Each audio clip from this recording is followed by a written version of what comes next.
Hello បងប្អូនទាំងអស់គ្នាថ្ងៃនេះខ្ញុំមកប្រាប់ app ដែលអាចលេងយកបាន Roblox ណាហើយអ្នកនៅលើ Android យើងចូលមក Play Store មកហើយនៅលើ iPhone យើងចូលមកស្អីគេ App Store របស់យើងសេចពាក្យថា OBX នេះឃើញនេះស្អីគេនេះអ្នកលើគេហ្នឹងមកយើងចុចដំឡើងមកពេលយើងដំឡើងទៅយើងចុចបើកដល់ខ្ញុំសុំបិទ voice មួយសិន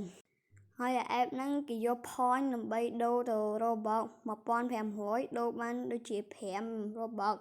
អាចមើលកន្លែងនោះបានឥឡូវវាបាន 100% តែវានៅចាំវាបន្តិចទៀត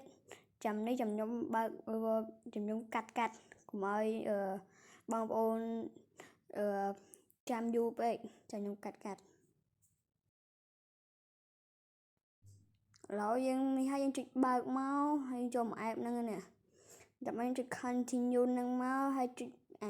ស្វាយនេះមកពណ៌ស្វាយហ្នឹងហើយដល់មកអាហ្នឹងគេឲ្យយើងជ្រើសរើសហ្មងក៏បានតែខ្ញុំជ្រើសរើសទាំងអស់ហើយដល់មកចុច continue ហើយនឹងគេឲ្យដាក់អាយុរបស់យើងតែអាហ្នឹងអាយុខ្ញុំត្រឹម11តែអត់មានដាក់13ហើយអាហ្នឹងគេដាក់ page មក page យើង page ប្រុសអីហ្នឹង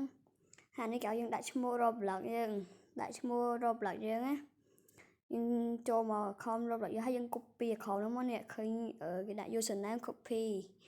ហើយបន្តមកយើងចូល app នឹងវិញមកហើយយើងដាក់ផាសហ្នឹងចូលមកហើយយើងចុចអាឡៃក្រោមនេះកុំភ្លេចចុចអាហ្នឹងហើយមើលតើហ្នឹង avatar ផងយើងឬក៏ផងគេបើផងគេចុច skip for now នោះបើផងយើងចុច continue តហើយនេះខ្ញុំដល់ឥឡូវនេះយើងចង់បង្កើតតាម email នេះក៏បានបង្កើតតាម continue with Google ហ្នឹងក៏បានតែខ្ញុំបងចុចបង្កើតនេះខ្ញុំបង្កើតបានតែបង្កើតតាម continue with Google បានឡើយបងចូលហើយតែចាំបន្តិចសិនបងចាំវា loading សិននេះវាពង setting app your account ពេលយើងចូលដល់ហើយនេះគឺយើង login Safari តោះមកយើងចុច next នេះចុច like នេះ account ខ្ញុំចុច skip នេះគឺជា account ខ្ញុំហើយវីដេអូនេះគឺមានតែប៉ុណ្្នឹងទេហើយវីដេអូក្រោយខ្ញុំនឹងប្រាប់ពីរបៀបយក point